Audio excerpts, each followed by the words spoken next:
Okay, so Module 12 class pertains to crimes committed by public officers.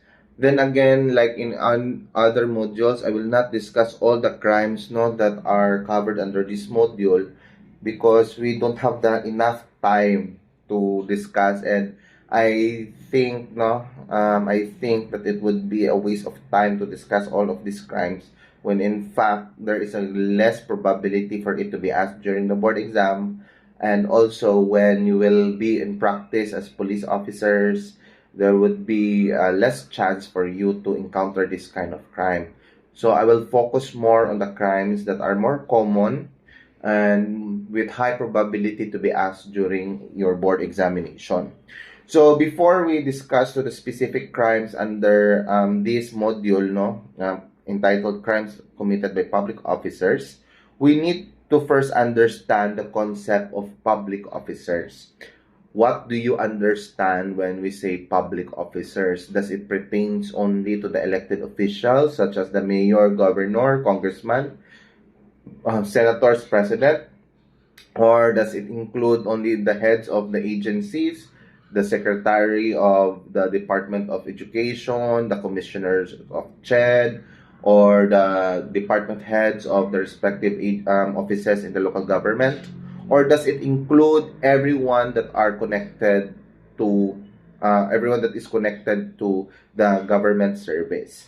Okay, so the answer would be based on Article 203 of the Revised Penal Code. Public officers are those individuals that takes part in the performance of public functions in the government or performs public duties as an employee, agent, or subordinate official in the government or any of its branches. In short, to make the statement short and understandable, everyone that is connected in the government are considered or is considered as a public official or public officer. So it embraces every public servant from the highest to the lowest ranking officials. Okay? Just an added input, maybe it would be asked, maybe there will be questions about public officials. As you know, already, that public officials are everyone that are connected to the government, May it be an agent, employee, or subordinate official, meaning everyone that works in the government. There are individuals who are working in the government but are not employed by the government. Like for example, have you heard of the word contract of service?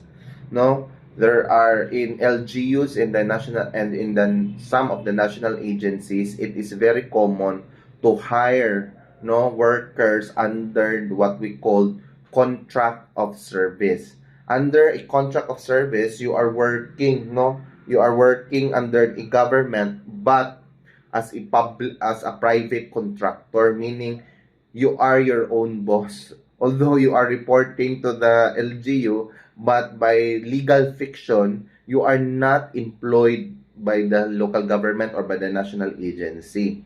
If you are working under the what we call contract of service, you are considered as an independent contractor. But nevertheless, according to Article 203 of the Revised Penal Code, even an agent, a subordinate employee official, or any employee performing public functions are considered public officers. So even if a contract of service worker is not technically employed by the government, there is no employee-employer relationship or employer-employee relationship, they are still considered public officers. Okay, so basta you just remember anyone that is connected, or performing, the critical word here is anyone that is performing functions in the government, or their work relates to a public function, then they are considered public officers, notwithstanding their salary grade, notwithstanding that position title, as or nor kind of contract they are employed with, as long as their functions pertains to public functions, then they are considered public officers. Because and why I would like to capitalize on this, because these crimes, no, that we're going to discuss only pertains to public officers, meaning a private individual cannot commit bribery, except for some theories such as conspiracy, but we will discuss it later. But in a more strict definition, a private individual such as yourself, no, if you are not connected to the government, you cannot commit a crime under this module or under this title. So you just need to understand the concept of public officers. Then there is what we call misfeasance, malfeasance, and nonfeasance. These are just terminologies that you need to familiarize with, no? They might be asked, no? It would be a favorite exam questions, especially in your level, no? Definition, because in board exam type of questions, there are what we call easy questions, and these easy questions pertains to more likely to the definition of terms, and this nonfeasance, misfeasance, and malfeasance are, favorite terminologies to be asked. Okay, so what is misfeasance? Misfeasance, from the root word mis, no, M-I-S, mis. It means improper performance of an act. Misfeasance, improper performance of an act. For example, a government employee, let's say a prosecutor, no? A prosecutor is expected to, prosecute criminals. One of the main function of a prosecutor is to file an information, a criminal information against someone who committed crime. If, no, if during the performance of a prosecutor of his job, he committed his performance is considered improper. Let's say he prepared mistakenly the criminal information, or he has lost some of the evidence that needs to be presented in court, no? Those kinds of derelictions or offenses are termed misfeasance. Mis meaning improper. You just need to understand. I remember for misfeasance, the word improper performance. Okay? Next is malfeasance, means performance of an act which ought not to be done, no? Performance of an act which ought not to be done. You did something that you are not supposed to do. For example, example under this. Okay, bribery, no? One of the crimes that we're going to discuss, bribery. It's malfeasance. You did something, you receive, no? You receive a bribe, no, to perform a job or perform your performance. For example, a mayor, no, or a governor, a congressman, or any public officials, a vice mayor, a Sangguniang Bayan member, receive a money in order to promote a self-interest of that individual, no, who give the money or who give the bribe. Then that is considered malfeasance because the officer involved performed something or did something which is he is not supposed to do, which is to take bribe. No, you perform something that you are not supposed to do. In this case of bribery, you receive bribe money, which you should not, which you're supposed not to do. Okay, so that's malfeasance. Non-feasance, no, non-feasance means omission of an act which ought to be done. For example, one of the crimes or offense is dereliction of duty. For example, for example, one of the function of a public official is to, for example, a teacher. Let's say, for example, a teacher. A teacher is ought to means omission of an act which ought to be done. Okay.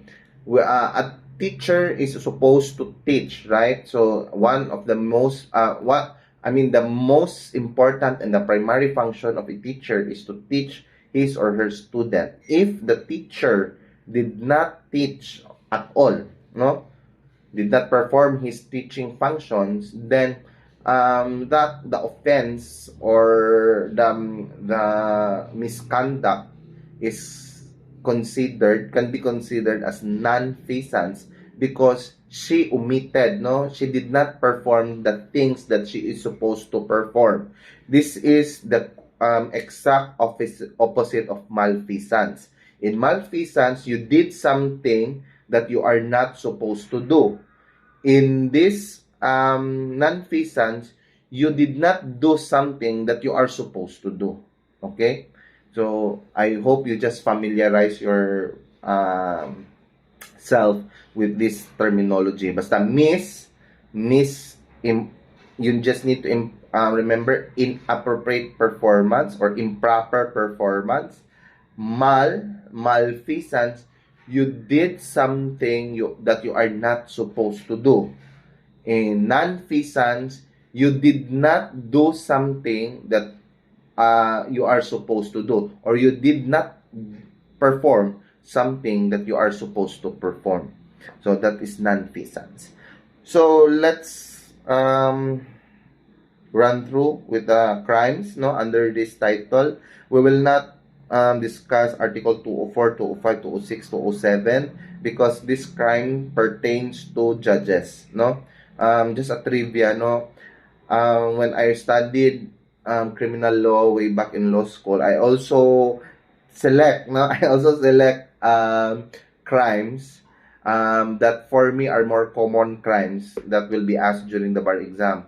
But unfortunately, although, no, I think I did correctly, no, what I mean to say is that most of the questions in the bar exam are the crimes that I studied because, it would be impossible for a bar exam not to ask about robbery, murder, rape. So those are the common crimes. So I studied all of them. But out of, let's say, 100 questions, there would be five of these questions that pertain to the less common crimes, no? And I remember one of those crime is the judgment rendered unjust. Judgment rendered through negligence. This is one of the crimes that was supposed to be the answer in that one question. That cost me 2.5 points, no, in the bar exam. Anyhow, what I am trying to emphasize is that even though I did not discuss these crimes, since you are all adults, you are supposed to read, no, and try to understand these crimes.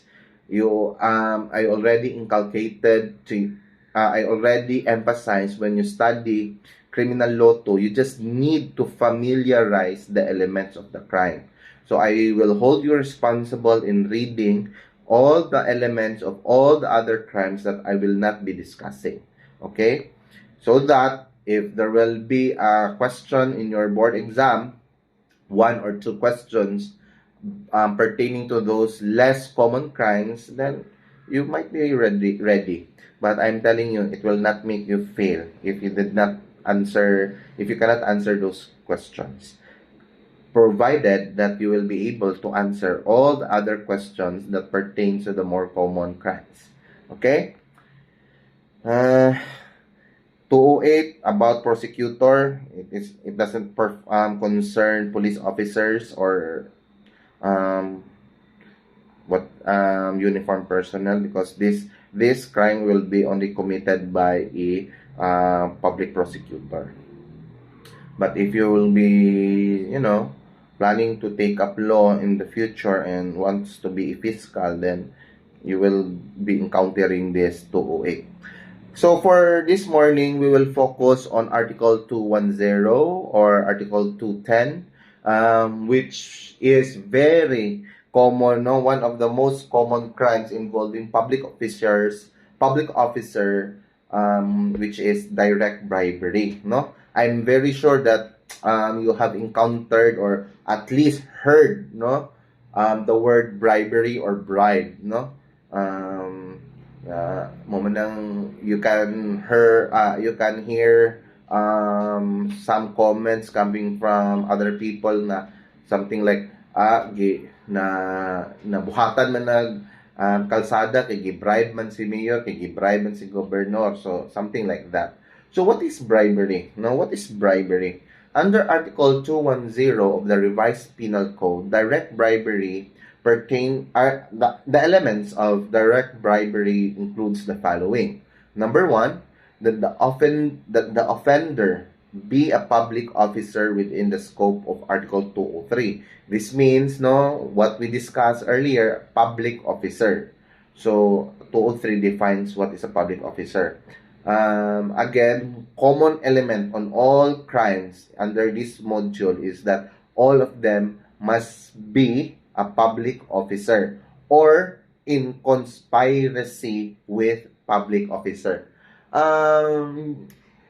The concept of conspiracy is covered under criminal law 1, di ba? If you remember the concept of conspiracy, there is a meeting of minds between two or more individuals to commit a crime. No, for example, me as a public officer and the private individual who bribed me, we are liable for the crime of bribery under the concept of conspiracy. So one of the exception, no, to the rule that I said that all of the offenders under this title are public officer, an exemption to that rule is that if a private individual conspire with a public officer, then that private individual can be prosecuted and convicted for the crime under this title.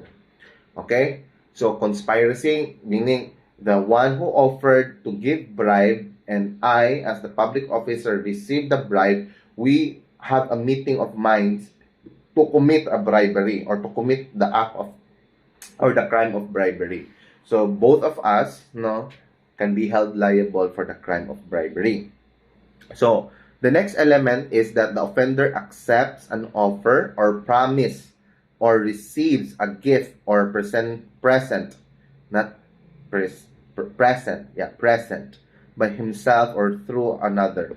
Again, the next element of direct bribery is that the offender accepts an offer or promise or receives a gift or present by himself or through another. So the essence, no, the essence of the crime of bribery is the receiving of gift.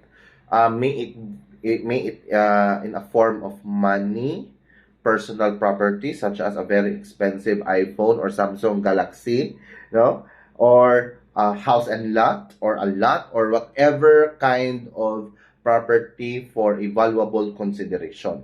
So that is really the heart of the crime of bribery, the receiving of gift, no, in a valuable gift, no. That is the key word, valuable gift. Okay. Then the next element is that such offer or promise be accepted or a gift or present received by the public officer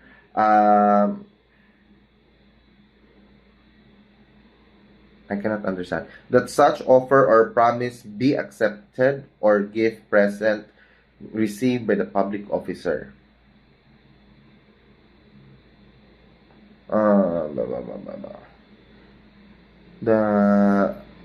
What's the difference between the second and the third element? That the offender accepts an offer present by himself or through another. That such offer or promise be accepted. The second and the third element are the same. It is really what does it means is that you accept the gift, no, that is offered to you. no, the mere acceptance of the gift, no, the mere acceptance of the gift consummates, no, consummates the crime of bribery. It means to say that, for example, I received the money, no, so it was offered to me and I received the money. That already consummates the crime of bribery. It doesn't need for me to deposit it in my bank account or for me to spend the money for the crime of bribery to be consummated. So the fact that I accepted the gift, the money, or whatever personal valuable properties that is given to me, then that already consummates the crime of bribery. Okay? Again, I would like to emphasize that the person, the public officer who receives the money or any valuable consideration need not spend it. Hindi na kailangan gastuhin pa, or that person need not deposit it or use it. As long as he accepts it, then the crime of bribery is already consummated. Okay? The last element is that the act which the offender agrees to perform or which he executes be connected with the performance of his official duties. Again, the act which the offender agrees to perform or which he executes be connected with the performance of his official duties. It basically means to say that you are given, no, in crime of bribery, you are given some valuable consideration in order for you to perform something, and this something must relate to your performance, to your regular function as a public officer. For example, no, the most common, no, the most common form of bribery that will relate to you as criminology student and future police officer is the, do you, I don't know, maybe you're too young or it is not within your generation, that these cotton caps, no? Are you familiar of the phrase cotton cap, no? During our time, no, during our time, police officers are labeled, or they are known to be cotton caps, no. There is a negative impressions among the police officers, no, to be cotton caps. What do you mean cotton cap? You give them money in order, for example, you have violated a traffic regulations, no, and you are apprehended by a police officer. In order for that police officer not to arrest you, no, in order for that police officer not to arrest you or issue a citation ticket, you just gave that police officer money, no, let's say 500 pesos, so that your records will be clean, no.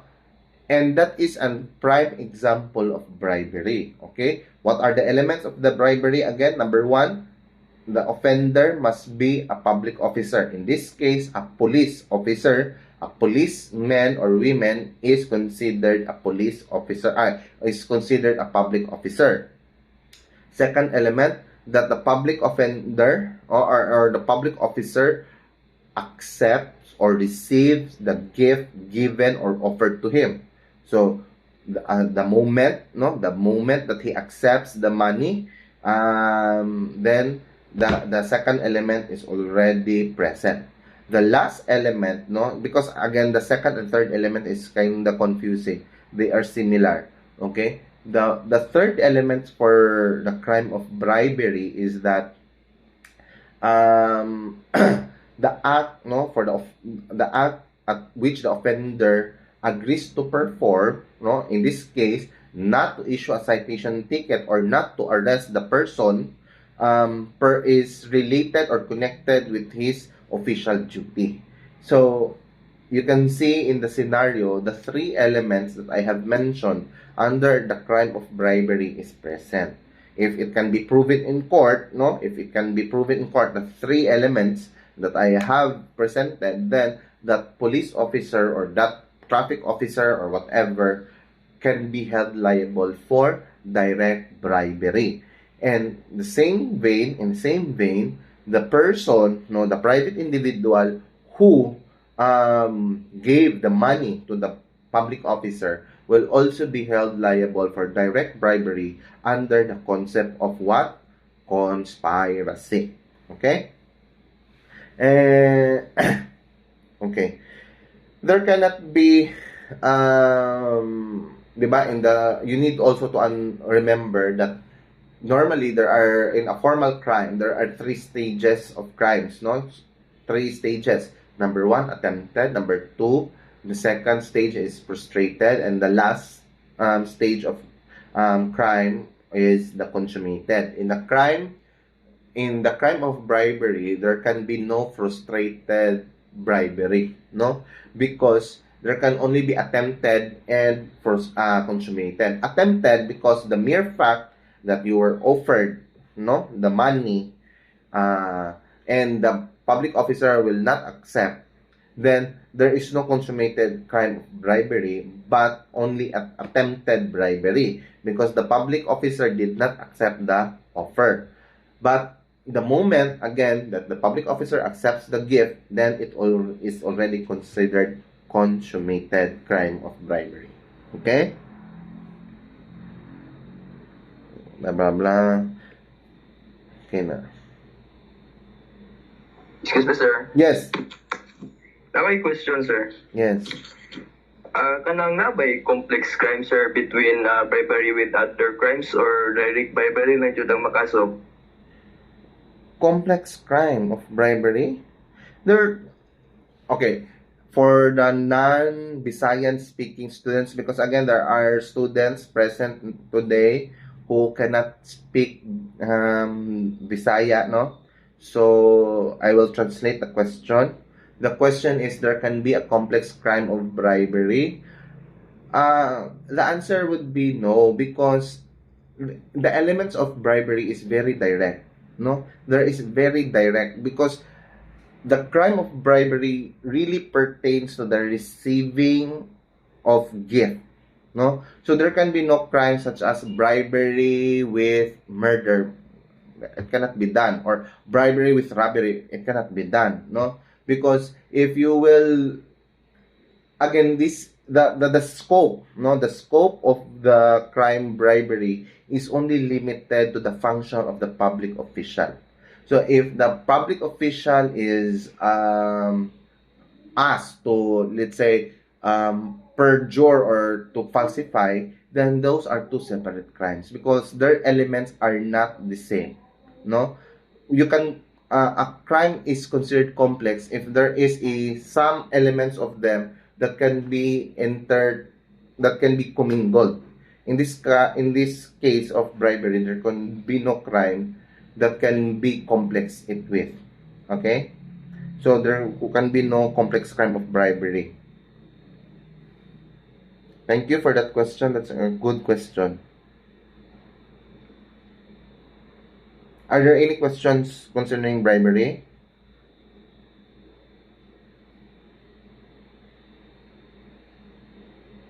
No? Okay.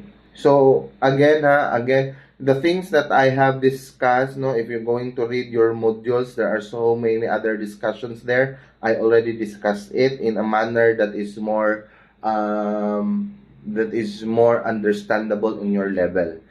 Because I don't want to, discuss the gift must have of value or capable of pecuniary estimation. It basically means that it is for a valuable consideration. It can the gift that will be given to you can have an equivalent value in money. Okay, that is capable of pecuniary estimation. Like for example, if you receive an AirPods, no, as a bribe, then we know that an AirPods costs something, costs a few thousand of peso. Okay, or if you are given a Ford Expedition as a bribe, then we know that a car costs some millions of peso.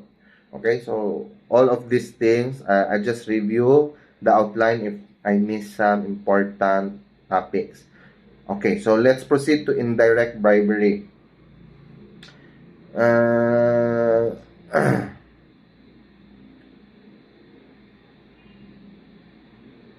Okay. Indirect bribery. So, what are the elements? This is quite confusing, no? That the offender is a public officer. Again, that is the common element among all the crimes under this title. Second, that he accepts gift, and similar to the direct bribery. Excuse me. And that then the last element is that the said gifts are offered to him by reason of his office.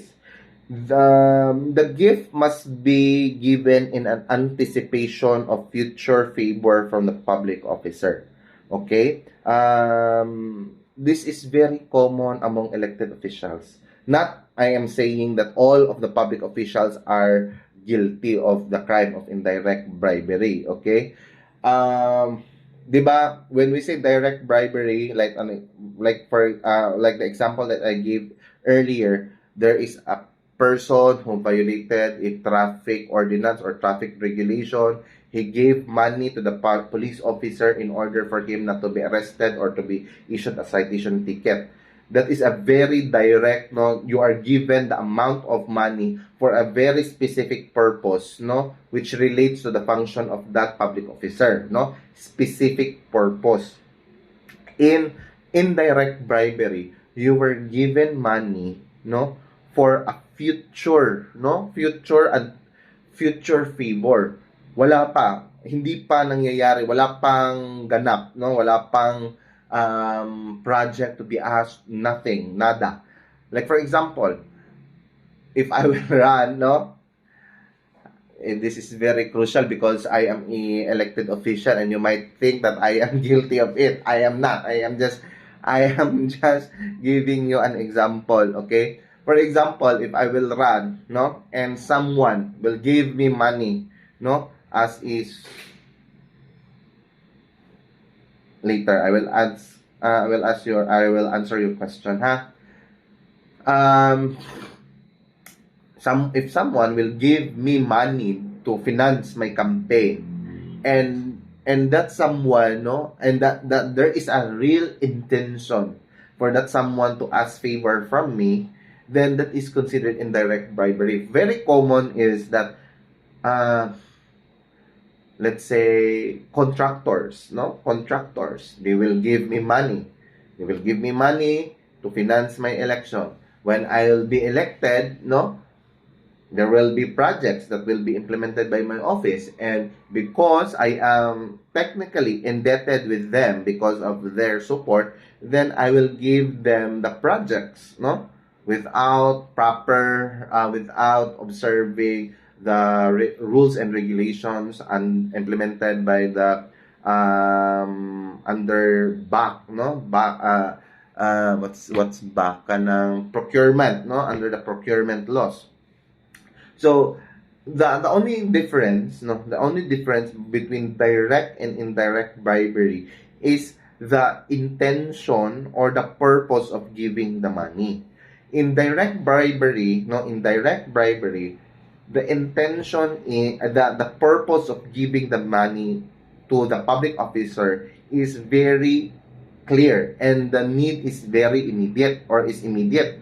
Like in that case, you want to escape arrest or to have no citation ticket issued to you, so that you gave money. But in indirect bribery, wala pang favor na there's no favor yet that was asked from the public officer, no? Wala pang favor that was asked from the public officer. But, no, according to the law, and if it can be proven that the money given to you was for the sole purpose of future benefit, no, for the future benefit, no, then that is considered indirect bribery, no.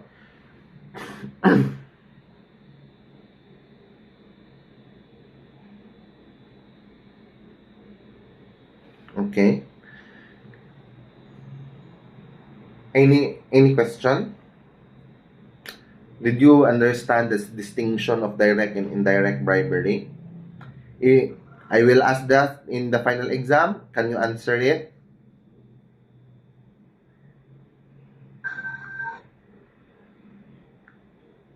Okay, so no reaction, meaning you understood already the distinction between the direct and the indirect bribery. The only difference, again, is the purpose of giving the money or giving of the gift. Again, direct bribery, the purpose is specific and immediate.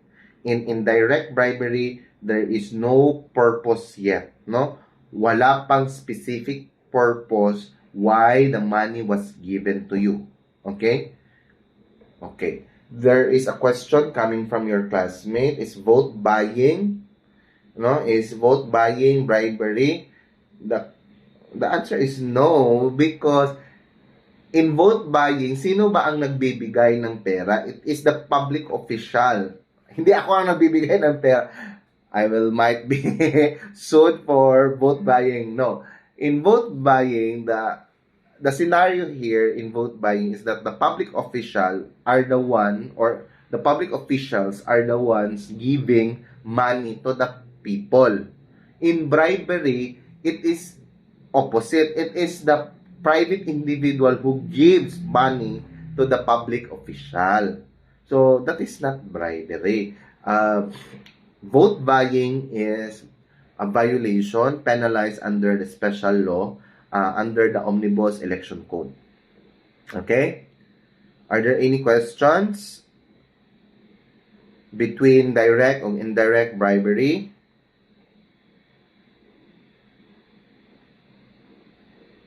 Wala na? Okay. Yes. Do you have any question? If wala na, let's proceed with qualified bribery. Again, the concept of qualified crime is discussed. I hope your teachers in Criminal Law 1 discuss the concept of qualified crimes. When we say qualified crimes, they are of the same nature but the penalty is higher. Sorry. Again, qualified crimes, same nature of the crime, but the penalty to be imposed is higher. That is qualified. And when we say qualified, there are elements or acts that are added to the more common or to the general elements of that crime for it to be qualified. Like for example, I think we already mentioned qualified piracy. No, there is the concept of qualified piracy. When the elements of piracy are there, no, the taking of the boat or of the ship or any part thereof or of its cargo, then that is the essence of piracy, no, committed in the high seas. If someone murdered, no, or someone was killed during the act of piracy, then the crime is qualified piracy. It is not complex crime, it's not a separate crime, it is the same crime, but the penalty to be imposed is higher. Okay? In this case, qualified bribery, if, for example, the public offender is entrusted with law enforcement. So if a police officer commits bribery, it is automatic qualified bribery, because as police officers, you in the future are entrusted with law enforcement, no? I hope, no, my students will not be involved in this kind of crime, bribery. Okay, I just hope so. Corruption of public officials.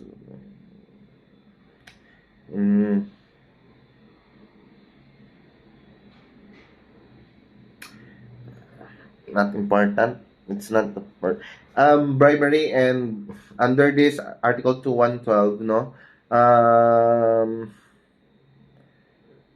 corruption, basically a person can be held liable for bribery and corruption, no, because the offender makes offers or promise.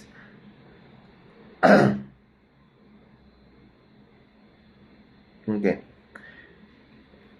I said earlier, no, that if a private individual conspire, again, if a corruption of public officials, if a person um, a private individual offers and give money to a public official, he can be held liable for bribery under the concept of conspiracy. But the crime, no, but the crime to be charged, or the title, no, the title of the crime, but the elements are the same. It's really the title of the crime that is different. Instead of bribery or indirect bribery, the term that will be filed, or the case title, no, the case title, the correct case title to be filed is corruption of public official. Okay? I just would like to make it clear, no? The act is bribing, no? The act is bribery, but the title of the case to be filed is corruption of public officials. Okay? Is it understood?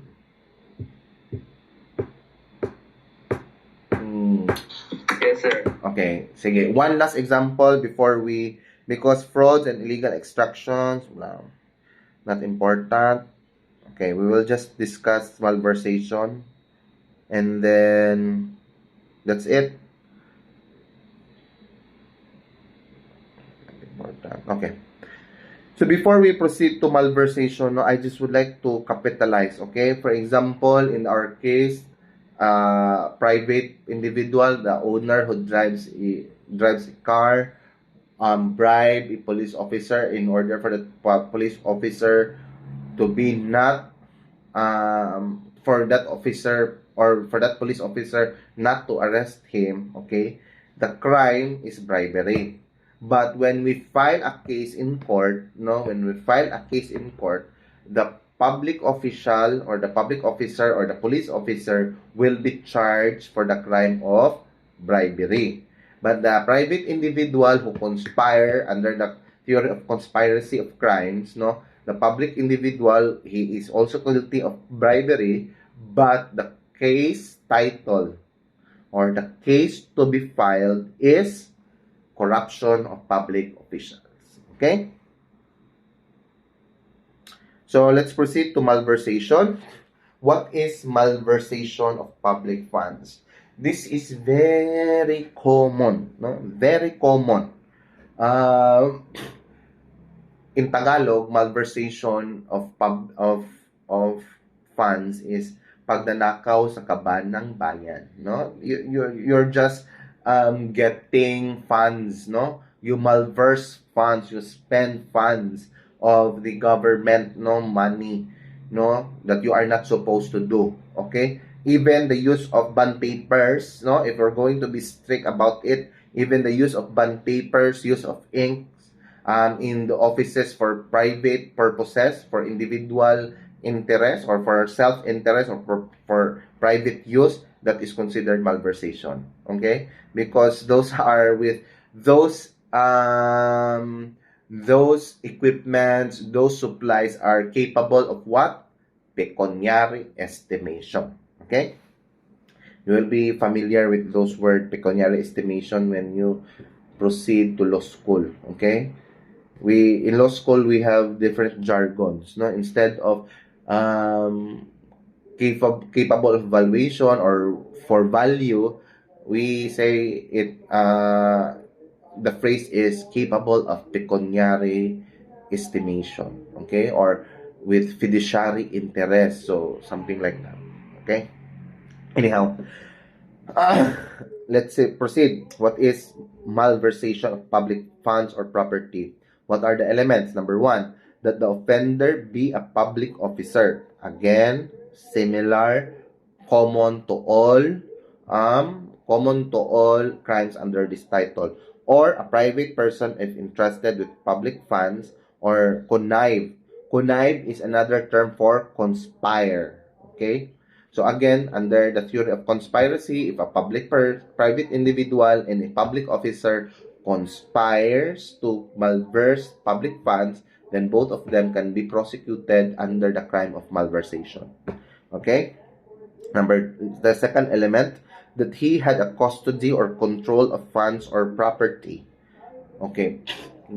What do you mean custody or control? No, one of your function as a public officer is to hold, no, to hold the money, to take care of the property, to protect the property, to protect the money, to ensure that the money will be deposited, no, to ensure proper collection of money. Those are the individual that may be held liable for malversation, or those individual who has control over funds. For example, mayors, no, or department heads. Even me as vice mayor, there are monies, no, there are monies appropriated under my office, so I am in control, no, I have within my discretion how to spend the money, or how I'm supposed to spend the money. Well, so provided that there are, for example, of control, that money cannot be withdrawn without my signature. Okay, that is one of the exercise of control. A money cannot be disbursed without the signature of the public officer. So, in our case, no, in local government units, money cannot be disbursed without the signature of the accountant, treasurer, and the department head, and the mayor. So, those are example of individuals who exercises control over funds. Um, Cashiers are also considered in control or in custody of funds, because once they have collected, no, or the payments, then it is under their obligation to protect the money from being malversed, or from being um, from being spended without the proper authority. We have so many cases whereby the government treasurers, or cashiers, no, cashiers have malverse their collection. What they do is the accounting term is kiting, no, kite, saranggola, no, kiting. That's the government term whereby their collection, for example, they collect the money today, they will not deposit it. They will not deposit it directly, or they will not deposit it immediately. They will wait. For example, if they collect 5,000 today, they will use that money, and if they will collect tomorrow another 5,000, they will declare the that collection as the yesterday's collection, so that in their books they have remitted the money, but where in fact, in truth, they have not done it. Okay, so those are the I just want to make emphasis on those individual who exercises control and custody over public funds and property. Drivers, no, drivers of public vehicles, no, drivers of the mayors, drivers of the national agencies, they are in custody. They are in custody of the vehicles in its accessories. So if they will sell the tools, no, or some of the accessories of the car, then they can be held liable for malversation of public properties. The third element is that those funds or property were public funds, no, or property. What do you mean public funds or public property?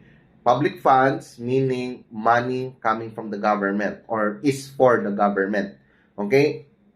The money paid to the treasurer's office for the business renewal, for the sanitation fee, for the whatever fees that will be charged, no, is for the public funds, no. Money coming from the national agency going through the local government unit, no, those are public funds. Public properties, on the other hand, are the properties that are bought using public funds. If, for example, a local government unit or a national agency will buy, let's say, a parcel of land for it to be developed into a multi-purpose building, the public, the land, no, bought using the public funds is considered public property. Okay?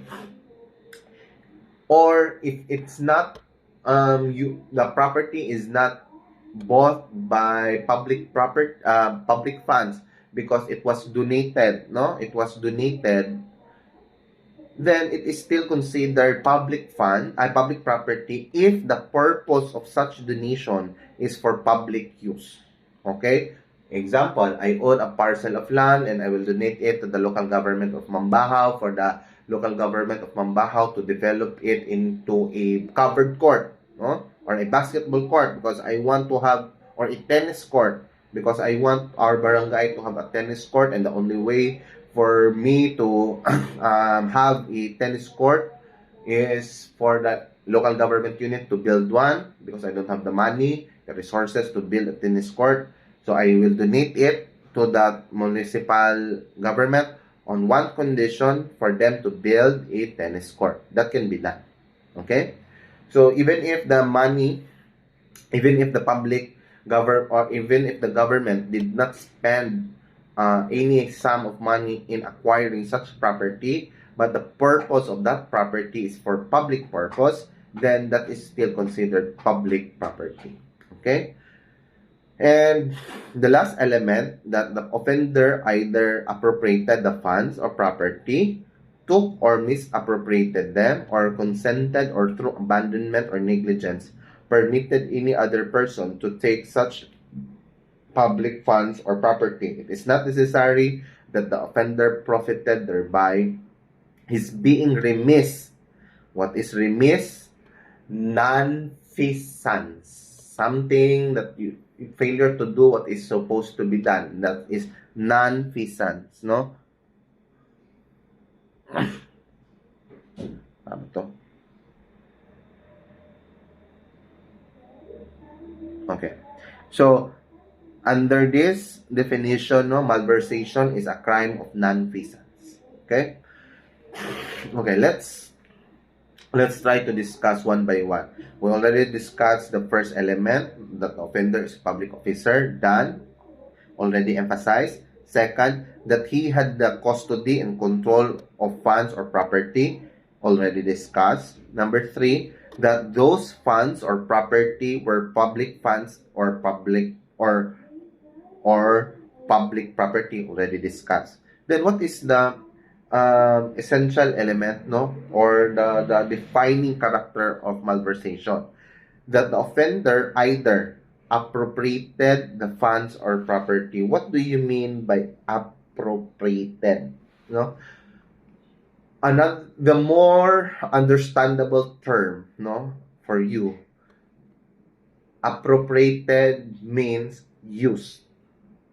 Okay, that is the most simple definition or simple synonym of the word appropriated. Used for, obviously, private purpose or individual purpose, not for public purpose. Like for example, what I said earlier, if you use a government car for your own personal use, no, for all your own personal use, like for example, you are a driver of a government car vehicle, you use that private car, you use that government vehicle to, to fetch your children in school, and you use it as a carpooling of your children, for the carpooling of your children, or you use it to, buy grocery for your own purpose, grocery for your house, then that is appropriation, no? Because you use the property,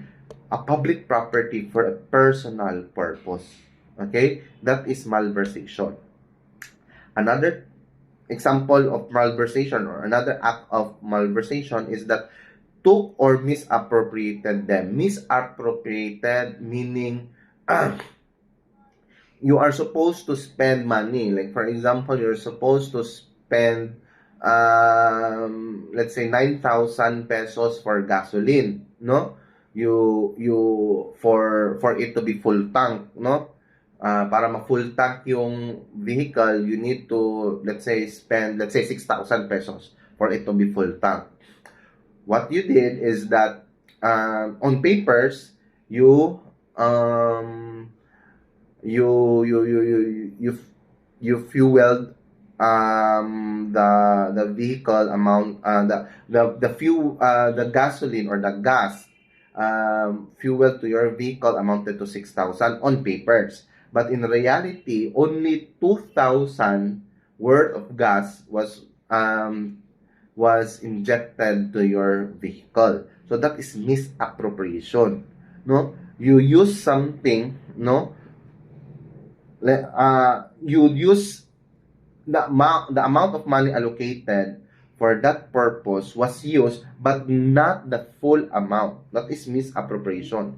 You cannot say oo nga, you cannot say it as a defense that you were able to fuel the vehicle. Yes, you were able to fuel the vehicle using the public property or public funds, but you misappropriated because instead of 9,000 worth of gas or 6,000 worth of gas, you only fueled it for 2,000 worth of gas, and you appropriated for yourself 4,000 worth of, or 4,000 pesos.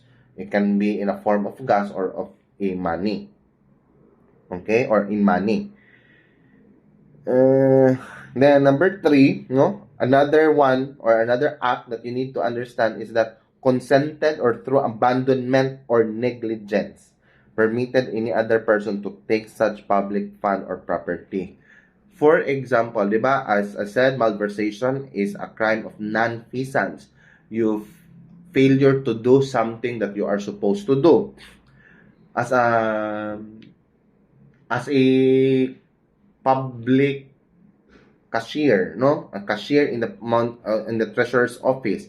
One of your function is to collect money and to safeguard that money. But because of your gross negligence, let's say, pinabayaan mo lang sa counter yung money, no, without any form of security, you just put the money in front in a plain view of any individual, and can be readily be stolen, no, because you have not performed your job properly. So there is also what we call malfeasance, no, inappropriate performance or improper performance of your function because you were neglectful, no,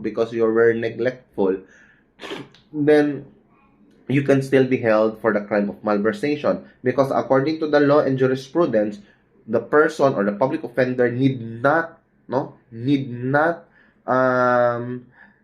profit from his action. Meaning, you don't need to earn. Like for in this example of a treasurer or of a cashier who left in plain view the money, and somebody took it because of her own negligence.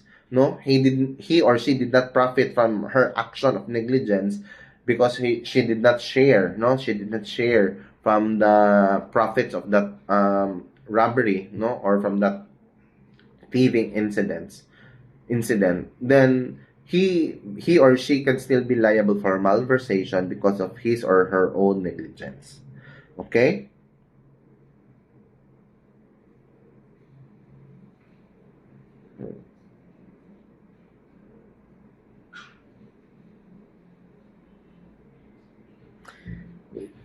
Any question?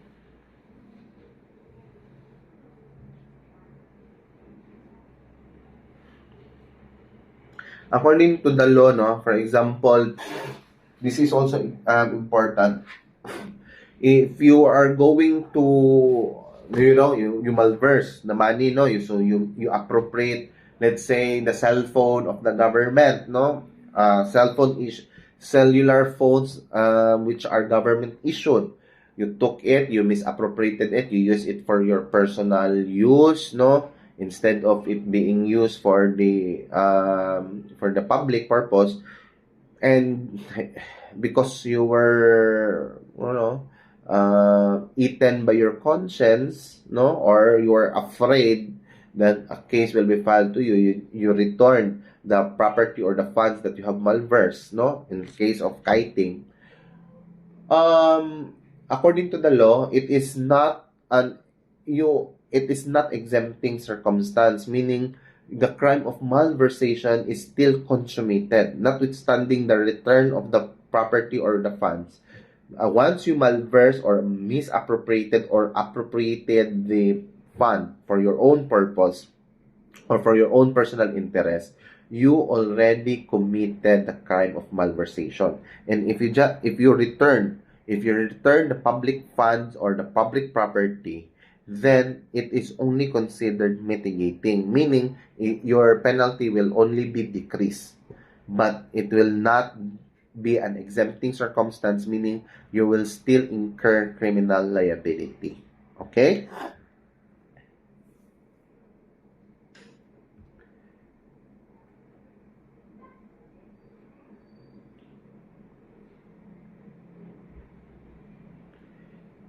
I hope you understand the concept of malversation, okay? Because this is also a very common crime and it might be asked during the exam or during your board. There is also what we call technical malversation, okay? Technical malversation or the illegal use of public funds or property.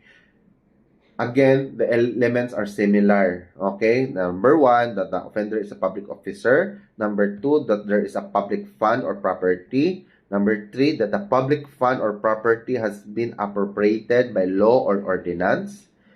This is the unique, no? One of the unique element of technical malversation, no? That the public fund or property was appropriated by law or ordinance, meaning the law or ordinance dictates what it is supposed to be used. For example, again, in my let's continue my example of public property, no? I wanted to have a covered court in our barangay. So I have a parcel of land, but I don't have money to build. So I gave, no, I donated the my land to the local government in order for under the condition that the local government will develop a tennis court in that area. So the local government accepted my donation, no, and then through an ordinance, no, through a local ordinance, they appropriated, no, sum of money. So they allocated sum of money under their general fund in order to develop a tennis court. Okay, so there is I donated a piece of land under one condition for the local government to build to build a tennis court, and then the local government accepted my donation. So the property, no, the property became already or become already a public property, and then since they need to allocate, no, since they need to allocate a funding for a tennis court to be developed in that area, so they pass an ordinance to allocate funds and for the purpose of building a tennis court. But the mayor, no, but the mayor doesn't like tennis doesn't like to build a tennis court, but because he doesn't like to play tennis, he wants to build a swimming pool because he is a swimmer. Oh, so instead of, but the ordinance, no, the ordinance is for the purpose of building a tennis court. But the mayor doesn't like to implement the ordinance, doesn't want to use the money for a tennis court. So instead, he used the money, no, the allocated money for a tennis court and converted, no, on his own will. I have sorry, converted the use or the money for the purpose of building a tennis court into a swimming pool, no, then that is technical malversation. Because even though the money allocated for a tennis court was fully used, no, fully used for the creation of a swimming pool, no, and that swimming pool is still for public purpose or for the public, it doesn't change the fact that the law, the ordinance, appropriated it appropriated the funds to build a tennis court. You cannot just change, as an executive officer, as a local chief executive, you cannot just change the project that was approved by the Sanggunian into a separate project. No, that is still, you cannot say nga, I did not use the money for my own gain, or for my own benefit, or for my own profit. Again, under malversation, and even in technical malversation, profiting from that action is not an element of the crime.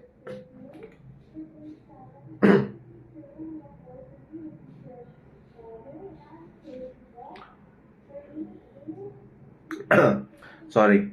Unlike unlike in robbery, the essential element is that the robber, or the person who, or the perpetrator, should profit from his action. In malversation, and even in technical malversation, you don't need to profit from your own action, from the act, no.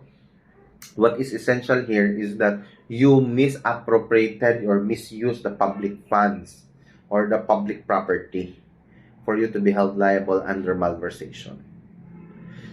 Okay? So, I think that would be all for Module 12.